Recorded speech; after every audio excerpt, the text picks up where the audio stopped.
when I started hosting, and I had those big events to host, and even if it went well or good, the next 2 days I was kind of in the worst low you could imagine. It was like a hangover. I felt depressed. I felt worried. I was constantly in a bad state after such a big hosting. And then with experience and the longer you're in this job, you start to realize that, okay, it's fine what you're doing. People are not getting up. They're not leaving the room. They're actually applauding. Sometimes they're even laughing. So it can't be that horrible. And this is what makes it better. But it's still tough. And what I learned as a host, that is, I think, the most important thing. Hello and welcome to the Ronny Leber Show, where every week we bring you fascinating guests with inspiring stories of success and overcoming obstacles from the worlds of sports, business, and entertainment. To support this channel, please subscribe, turn on the notification bell, and hit the like button so that we can deliver you the best content possible. After university studies of law, she took a totally different path. Having been to acting school, she decided to go all in on her creativity. She started her career on TV in 2005, which has brought her all over Austria and Germany. She was dancing with the stars at Dancing Stars. In 2017, she started, aside of her entertainment career, her own fashion label. She has a passion for cooking and she's following her dreams. I'm happy to have her on the show. Ladies and gentlemen, please welcome, here is Silvia Schneider. Woo! From the wine cellar. Yeah, beautiful. Do you have any special connection to wine? No, not at all. We're just shooting for my cooking show, and so I'm in the kitchen of one of my chefs, and we have the best light here where the bottles are in the backdrop. So yeah, enjoy the wine. Ah, beautiful, beautiful. Wow. And now introducing you, with all that you have already accomplished at a pretty young age still, what comes to mind to you when you listen to that? It's quite extraordinary because you never hear your own life story in English first here in Austria. And it's just nice to hear it because, well, I've done a lot. Yes, that is absolutely true. And I know that already as a kid, you had a passion for, let's say, for the entertainment industry, like for acting and so on. What was the dream that you wanted to become when you grew up as a kid? I think my passion for everything connected with entertainment or a stage started at a very early age. When I started watching TV, or I was allowed to watch TV, my parents, they let me watch old Hollywood movies. And I was always amazed by the great costumes, by the great set design. And I remember as a kid, I was sitting in front of the TV and just talking to the TV and saying, oh, I want to have this dress and this dress and this dress. So I think that's where the passion started. I didn't know that acting or actors existed back then, but I wanted to be in this environment, I guess. That's where it all started. Beautiful. And also, but at the same time, then you studied law, which is, I would say, quite far off of entertainment. And still you ended up in entertainment. How did that come along? Well, it's a funny story because there's an official and an unofficial story. So the official story is that I wanted to have something, profound, on which I could rely if the acting doesn't work out. And the unofficial story is that I was at a drama school in Hamburg, in Germany. And then I fell in love with a guy who lived in Stuttgart back then. And I was searching for an excuse for my parents why I would move from Hamburg to Stuttgart now and do something completely different. And as both of my parents have studied universities, my mom is a dentist and my dad was a professor at university for technical mathematics. So I thought it's a great idea to tell them, oh, I'm going to study in Germany, close to Stuttgart, in Tübingen, at a very famous university. I would study law, because I knew that this could be a convincing argument why I would move and why they would let me move. And of course, they saw right through me, but Yeah, I was just gonna ask if they bought it. no, they didn't. But I think they were challenging me and saying, okay, if you want to do this, then go ahead, because maybe they didn't believe in me. So I moved to Stuttgart. I started studying at the Eberhard Karls University. Well, I'm not together with this boyfriend anymore, but I finished my law studies. So something good came out of this. Wow. And when you look back right now, because I also finished two studies and then basically ended up in entertainment. You see? What are you taking? Like, is there something that you could take from your law studies and afterwards apply to your career? 100%, because I think that hosting and producing, it's the perfect combination of acting and law, because you need to be very precise in this job. You need to be very reliable. You have to learn texts by heart. You have to have this accuracy, but you also need this creativity and the ability to perform on the stage, what I learned at drama school. And I think hosting puts it all together and is a perfect match. Wow. And I guess it also makes you see things in a different way, or actually expands your way of thinking, and which is also always great when you are on a stage and having, or on TV and having interactions with other people. Talking about being on TV, because I think that's a dream for many people, that when they grow up, like, oh, I want to be on TV someday. And you actually realized that dream when you were still at university. Back in 2005, it was your first TV engagement. How did that come along while you were still studying in Germany, making an appearance on TV in Austria? That's very interesting, because it all started with a private channel in Upper Austria, in my hometown. And back then I was still in Germany, or switching between Germany and Switzerland. And my best friend, she called me and she said, they're looking for hosts for this private station for a new TV show about university life. And I think you would be great for this, and I think you should apply to it. So I went back to my hometown and I did a casting for this channel and for this show. And luckily I got the job. So I moved back to my hometown and I started working for TV while I was still studying. I changed the university from Germany to Austria. But yeah, I was studying through the day or at night, and at the same time I was working and hosting. So it was kind of stressful. I had a very good friend back then. She was able to go to all the lectures, and then we would meet in the afternoon around 3 or 4, and then we would study together, and we finished around 7 in the evening, and then I went for some hosting or to shoot something, a segment for TV. And now when I look at all the books and the folders I had to study, I can't imagine how I did it, how it was even possible to do everything at the same time. But it somehow, it was possible because I wanted it. Wow. I'm amazed. And also kudos to you, because it sounds like you put in a lot of work, and that as far as I know you, also you're a very hard worker. Where does that come from?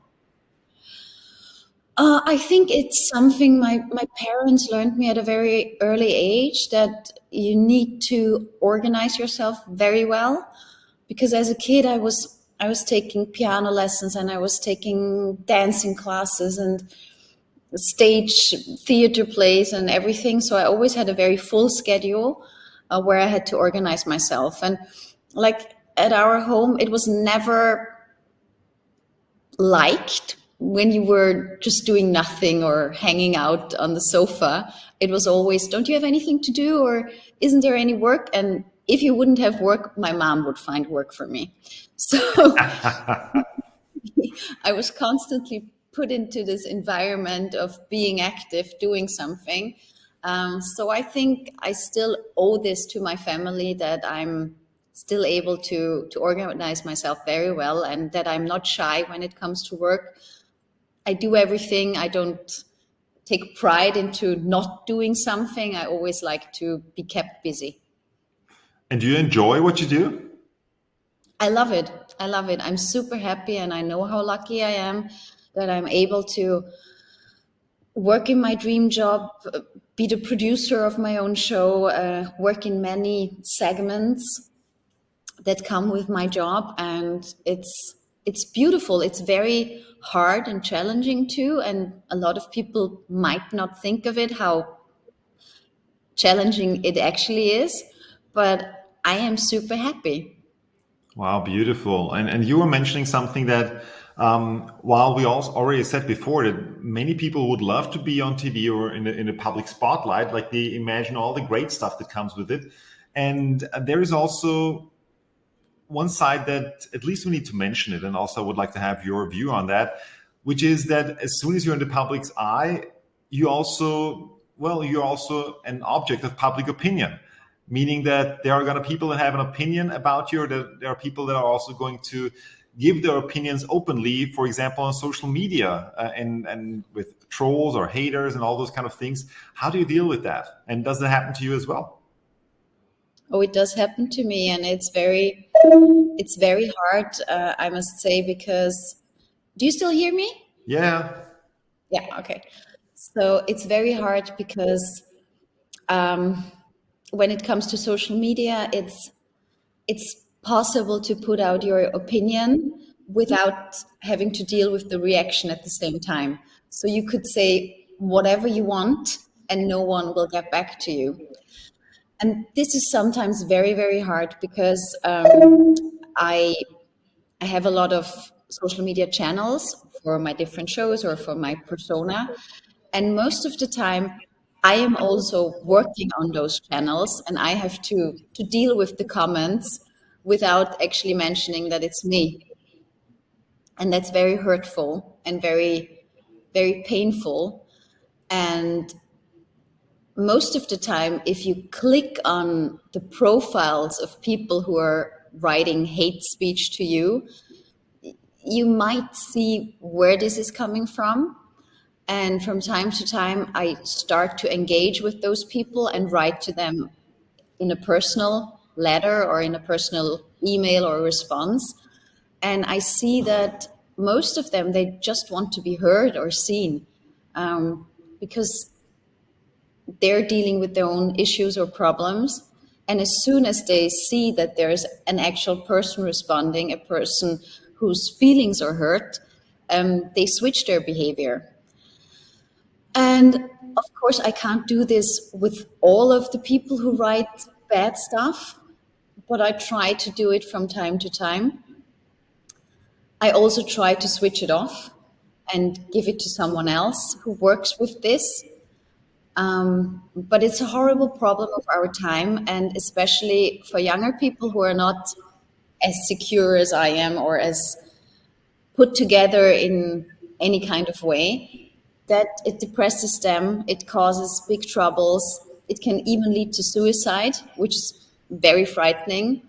So I hope that law or the government or some higher power puts a kind of better behavior in this social media environment, because I really do think that it should be treated with a law that forbids hate speech at all.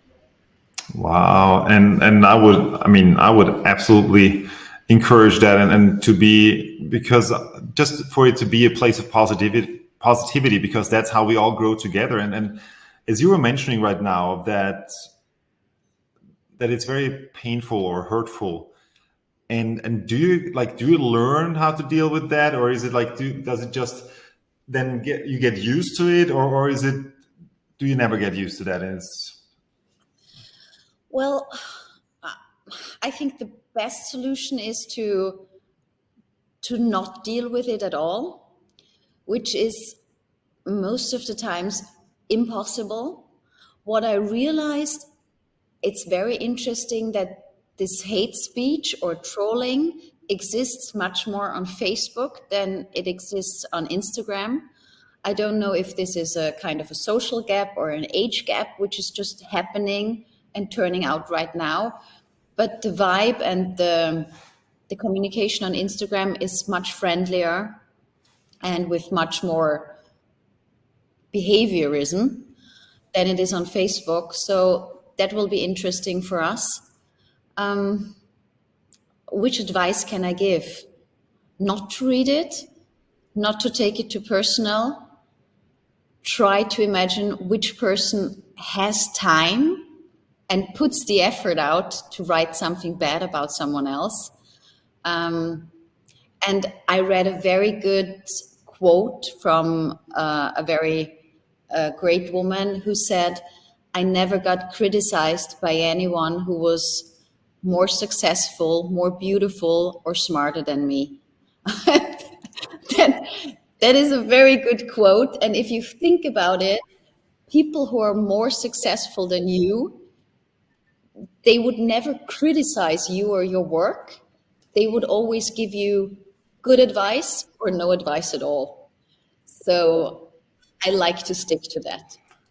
I love that. I love it because I believe it's totally that we are all in this together, and it's really about growing together. And if somebody else has success, awesome, really beautiful. Kudos. I applaud them. It's really great, and I also know that they worked for it and they deserve it. And so I think it's really beautiful what you're sharing. Also, another thing that you shared with me in a previous conversation, which was also very deep and profound, and I would like to bring it up here again, is that you said that people think that just because you're on TV, you're always happy, but that's not the reality, is it?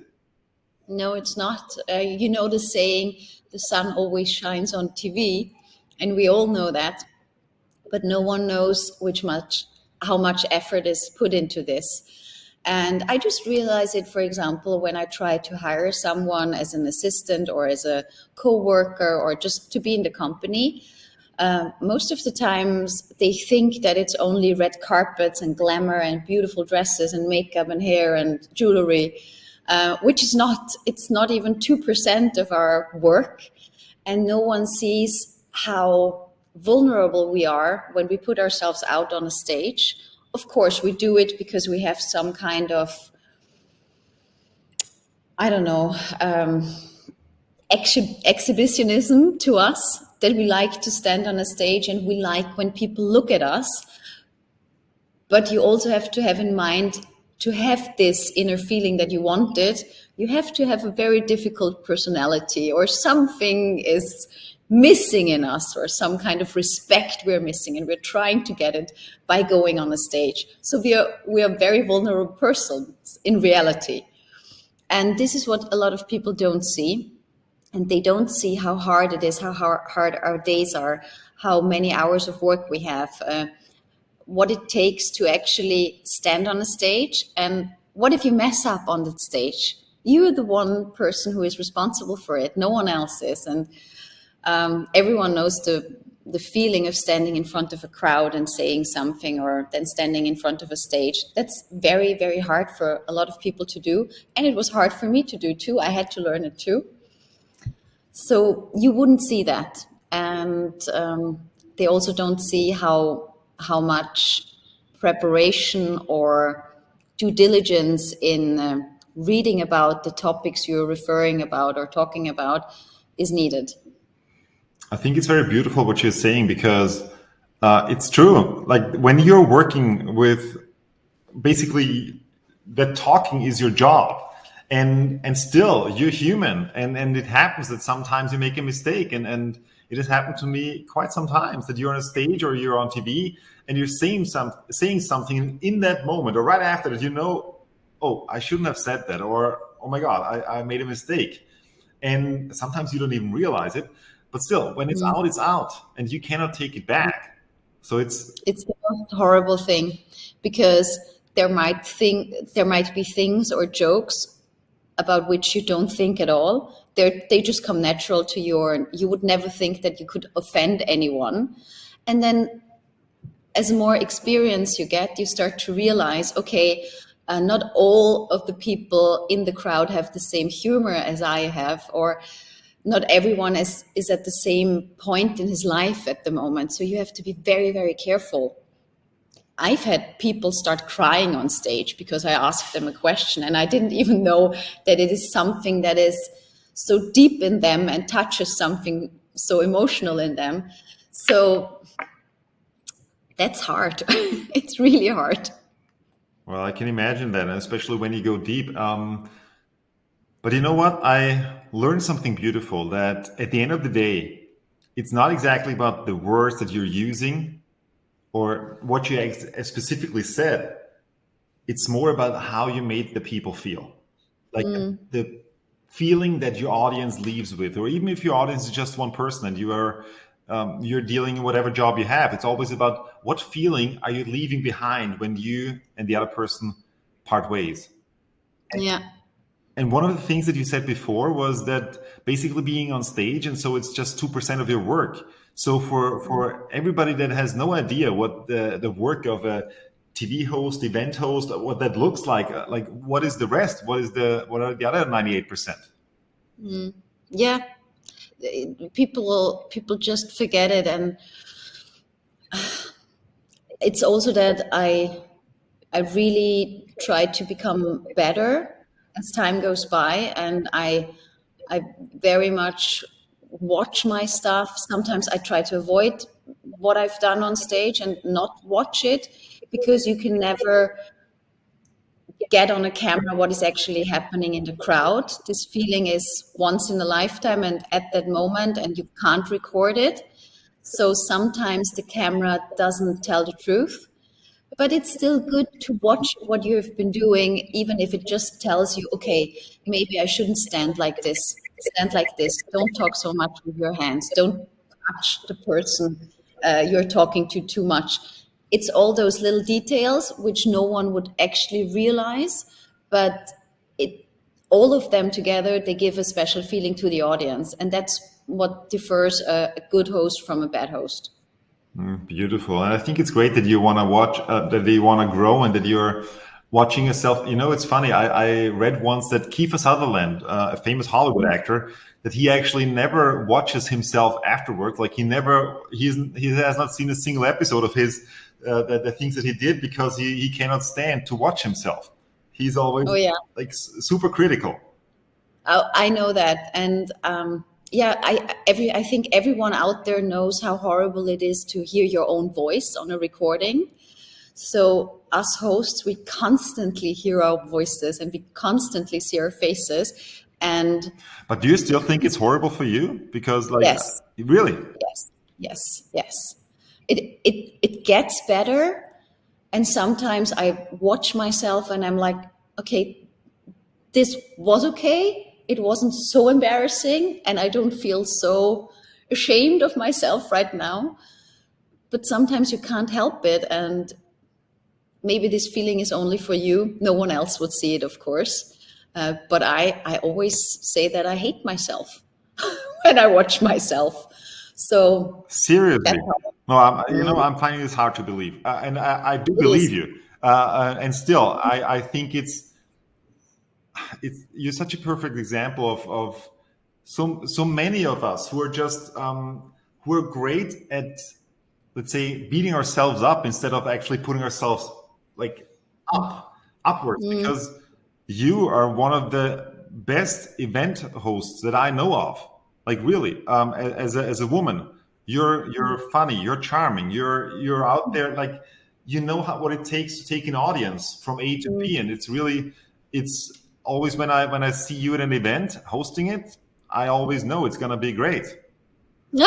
It's really good to hear, because when I started hosting and I had those big events to host, and even if it went well or good, the next 2 days I was kind of in the worst low you could imagine. It was like a hangover. I felt depressed. I felt worried. I was constantly in a bad state after such a big hosting. And then with experience, and the longer you're in this job, you start to realize that, okay, it's fine what you're doing. People are not getting up. They're not leaving the room. They're actually applauding. Sometimes they're even laughing. So it can't be that horrible. And this is what makes it better. But it's still tough. And what I learned as a host, that is, I think, the most important thing. Well, there are two most important things. First, for me, is be as natural on stage as possible. Do something or create something when you go on stage that makes you feel like at home. Don't always start hosting with the hosting sentence that is written on the card. Start with something completely different, just to put the audience off balance, and then later on go into your regular hosting.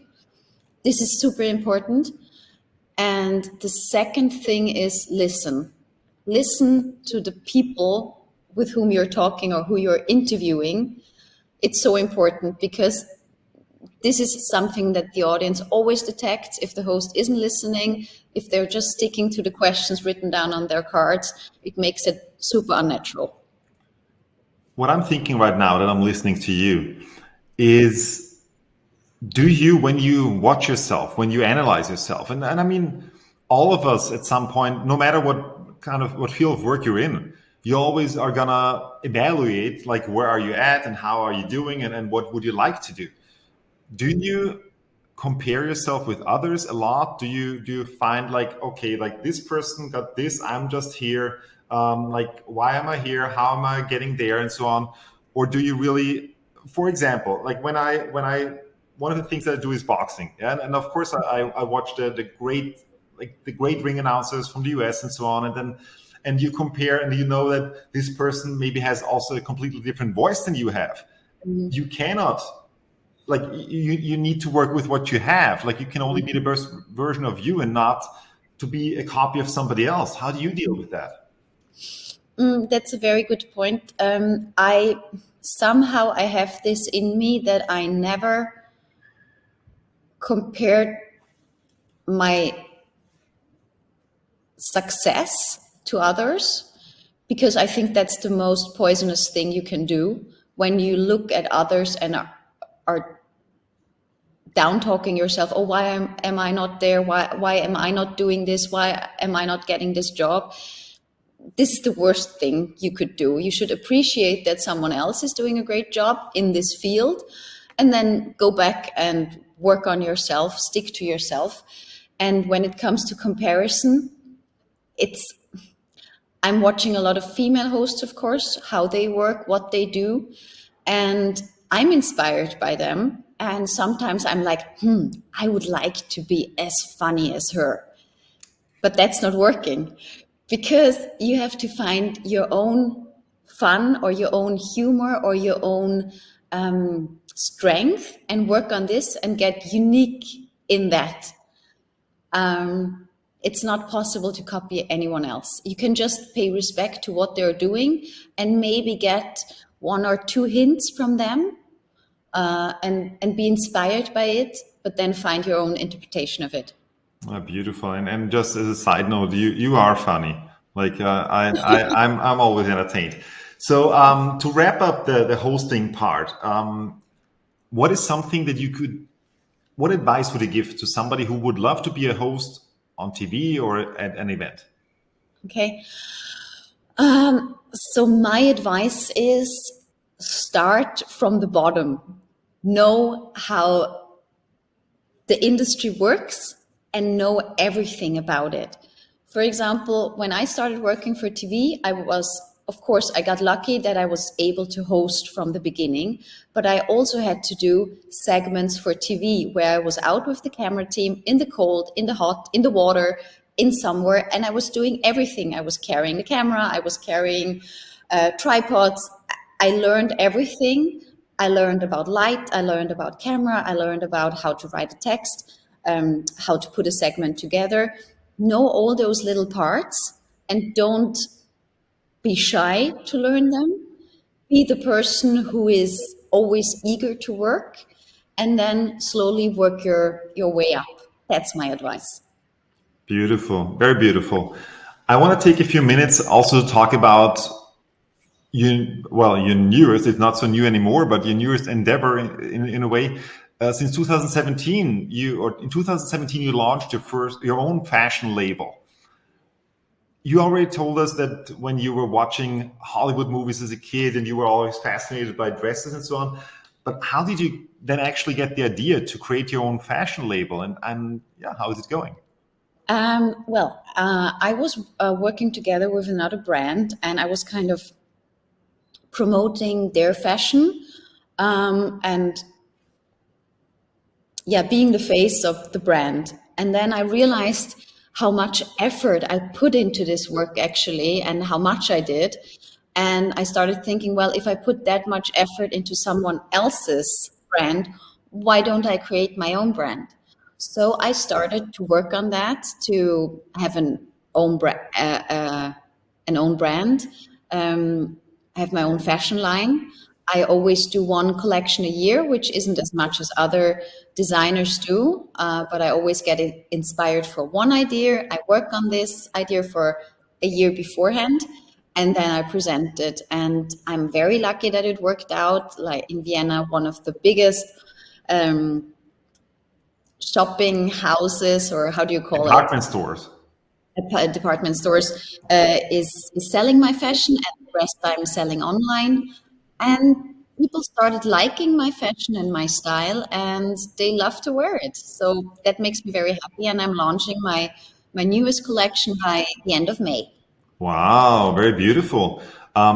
First of all, for everybody that has not yet seen your style, how would you describe your style of fashion, and where do you draw your inspiration from? I started with fashion that is very much inspired by other decades, mostly from the 50s, the 40s, but even the 20s and 30s. And it's always a very female fashion, which enhances the female attributes we have. I would call it very elegant but sexy, and always combined with a good topic. Now the style has changed a little bit more to the modern side of fashion, but it still keeps those elements from the 40s and 50s, or now even from the 70s with the upcoming collection. Wow, but it's all for women, right? It's all for women. I'm sorry, Ronny. Yeah, if you ever make something for men, and I know that your stuff is always very elegant, and you create something that I could wear in a ring, for example, I would wear it. Well, I'll work on that. How do you stay yourself in shape? Well, we share a passion. We share a passion of boxing. I also box. I started boxing, I think, 3 years ago, and I love it. And after Dancing with the Stars, I never stopped dancing. I kept on dancing, and I'm joining Pro-Am dance competitions now with my dance partner. So I do dancing, I do boxing, I go and work out in the gym once a week. I just ran a marathon last weekend. Well, Really? not a full one. No. It was a relay, a Staffel relay. Yeah. But it was very exhausting. And I couldn't believe those people who actually ran the whole marathon. Did you? Twice, yes. Oh my God. Well, we need to talk about that. Oh, no, tell me now, how do you, like, people say that between a half marathon and a marathon is a whole marathon. So how do you keep yourself going after 20 kilometers? Well, actually, the first thing is your mindset. It's really about how you approach it. And I ran it in Vienna, where I was really good prepared in 2001. And that means, like, I was already in good shape. And then really 4 months prior to the marathon, I was really training specifically for the longer distance. And then I had another experience. I ran the marathon in New York. And I can just recommend to everybody, whoever wants, like, if you ever want to run a marathon and you ever get the opportunity, run the New York City Marathon. It is incredible. There are 2 million people on the streets who are cheering you on. It's a huge party. It's amazing. And at that one, I was not as well prepared as I wanted, because I got injured 3 months prior. But I had this dream.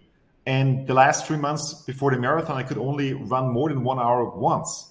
So I was every week at the orthopedic, trying to get fit. 3.5 weeks before the marathon, he tells me, the best thing would be if you just do nothing for the next 4 to 6 weeks, then you're great. I said, well, that's awesome. Just the marathon is in 3.5 weeks. So I didn't do anything until the start of the marathon. It was the first time I was wearing again my shoes. And I thought at that moment, I need to forget everything that I know about a marathon, because otherwise I shouldn't be here. So I need to completely change my mindset and just take every step as it goes and build my momentum up. And basically 1 quarter into the marathon, I had stiff muscles in my legs, or hard muscles. Then a third into the marathon, the pain started. And at the half marathon point, because at the beginning I didn't know how far I could go. At the half marathon point, I decided consciously, I'm going to finish this today. And so I was basically, because I knew as long as I keep moving forward, I will eventually get there. And so I was just, that was kept on playing like a mantra, like a broken record that was going on and on and on. And at the end, I had fever attacks. I was crying because I was so overwhelmed.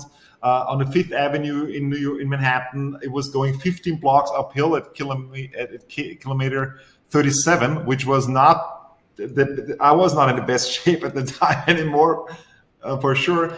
But anyway, I was so in a tunnel. And after 6 hours, 14 minutes and 58 seconds, I finally crossed the finishing line in Central Park, Manhattan, because I knew that as long as I keep moving forward, I would eventually get there. Oh my God. That's a great life mantra, I would say. That's incredible. I can't even imagine how dead you must have been, because I started developing knee pain in the preparation for this last run, and it hit me also, I would say, in the last third, now when I was running, and I had so much pain, but I just tried to ignore it. But finishing a whole marathon for me is a thing of, that's greater power to finish it. So congratulations. If you ever want to do it, we can continue this conversation on a different in a different setting, and I'm gonna give you some more tips around that. Good. How do you stay grounded, Silvia? I don't think that there's any reason to not be grounded. I don't think that I have this in me to not be grounded. I'm always very humble when it comes to my job and my work and where I stand in life. It's not possible, I think, to do our job on a stage talking to other people if you're not grounded, because you have to have this ability as a host, as a chameleon, to always be at the same level of the person you're talking at. And I can't put myself higher than the person who is actually more important than me on that stage. So I think it's impossible to lose this grounding for me. And I have a mother who would actually put me right down again. Like, there is this saying, if you ever think that you have found higher wisdom, go and have dinner with your family. And this says it all, because our family can, our families, they can trigger the worst in us and they can put us down right away in 1 second, no matter. And I know your mom quite a bit as well. And I also know that she's also your biggest fan and supporter as well, right? She is, yes. And she is. She's very hard on me too. I can imagine. And that's also what made you who you are. Is there something else that you would still love to do in your life? Because you've already done a lot. There are thousands and hundreds of things. And I think that is the nice thing, that I'm never, I always keep being interested in everything.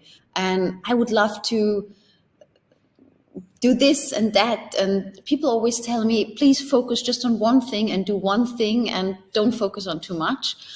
And I don't think this is true. I think if you have a lot of passion, a lot of interest, you can do a lot of things and you will be good at a lot of things. Of course, there are different mindsets and approaches and so on, and they're all right. But for me personally, I love to do a lot of things. I'm interested in a lot of things, and I hope that I can keep going with learning new things. That's so beautiful. And just to be respectful of your time, because I know that you need to, you have your next shooting very soon. Well, the photographer is not here, so I'm okay with that. We can keep going until Okay. 3. That's nice. Okay, great. So, awesome. Then let me see. What's your, in general, we've already talked a lot about TV and fashion, the whole glamour world by itself. Like, what's your view on that glamour world? God, once I realized how hard it is actually to put together a collection and to actually sell it. This makes you very humble. And I think it's the same like with hosts, that people always think that the designers are living their best life and they're just surrounded by greatness and wonderful people and luxury and so on. But they Champagne and don't see grapes all day, and somebody. that. But the actual night shifts they're doing before fashion week and the criticism they're getting for art they created, that must be horrible. So I have a lot of respect for all of those people who work in the industry, because I know that it's very challenging. Do you feel a lot of pressure also from the outside, or are you putting more pressure on yourself? I think I'm my worst enemy. So Your worst critic. my worst critic, my worst and best friend at the same time. It's not that I put pressure on myself in the sense of pressure, but I just think that if I do something, I want it to be done very well. And I want it to be done as a service to others. So I would never put something out of which I'm not convinced 100%. Who is somebody that you admire or look up to, and why?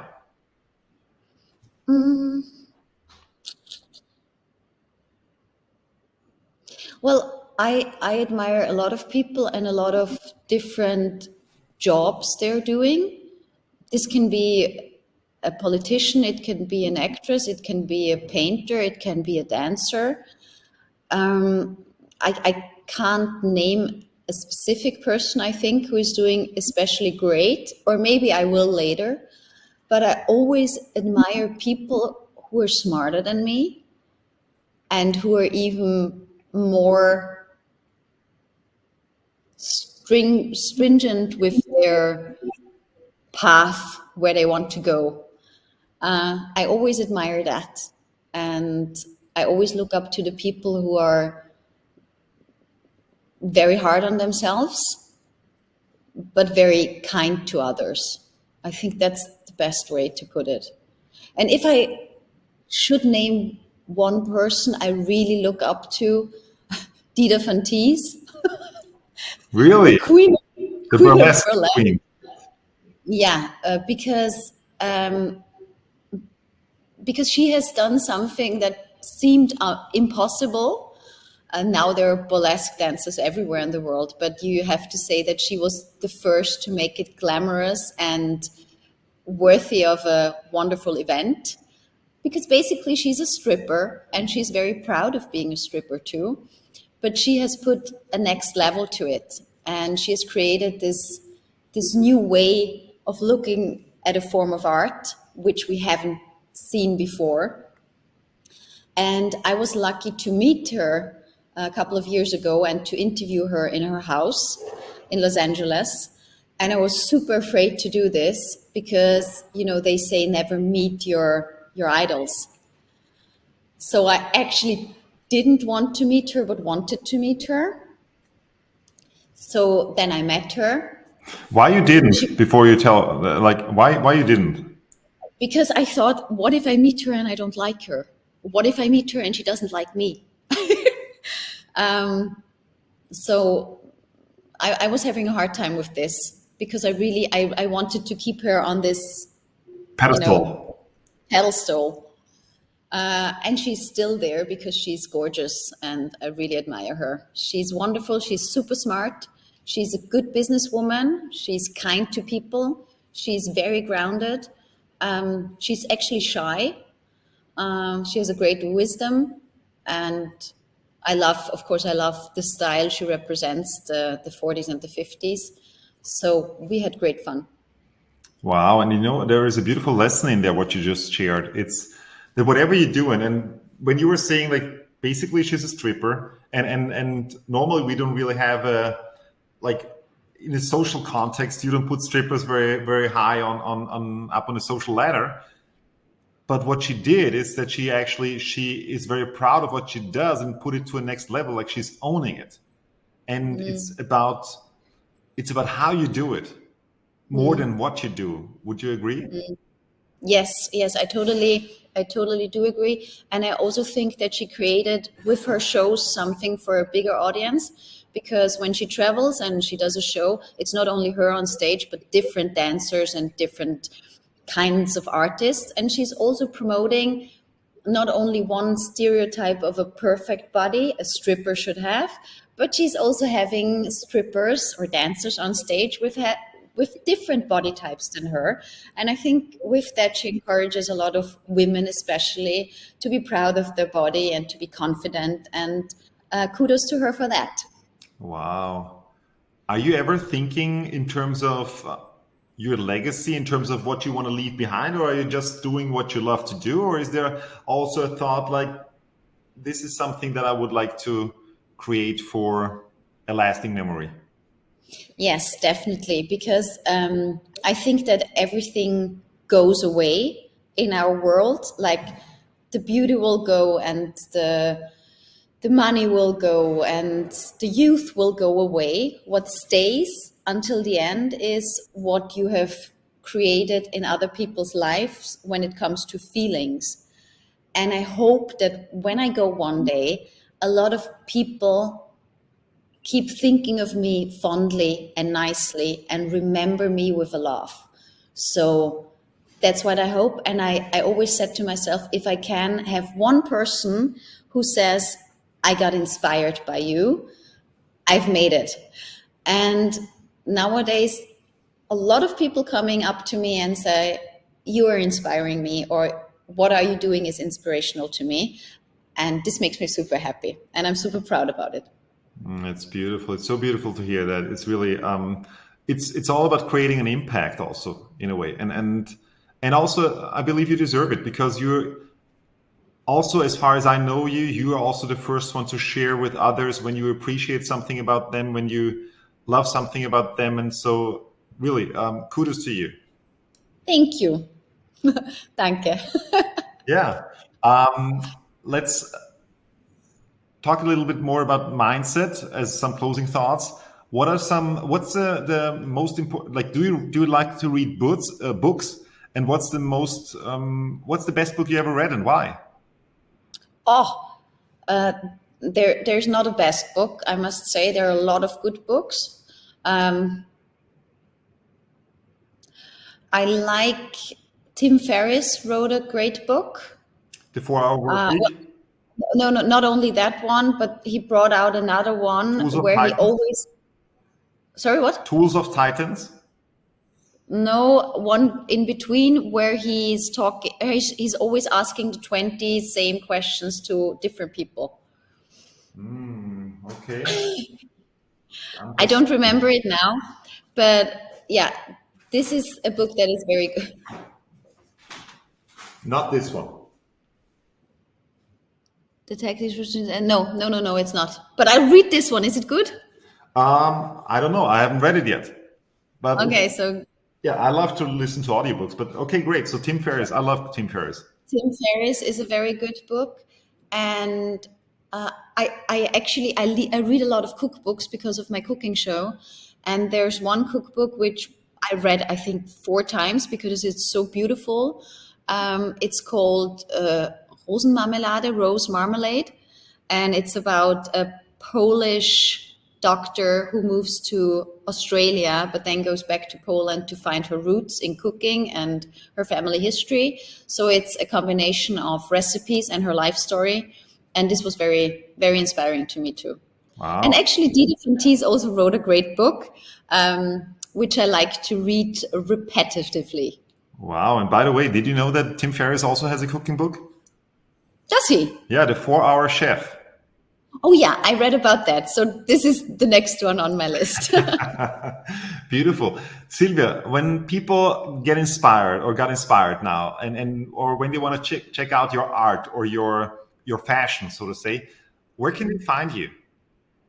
Oh, you can find me on Instagram and on Facebook under Silvia Schneider and Silvia Schneider Official.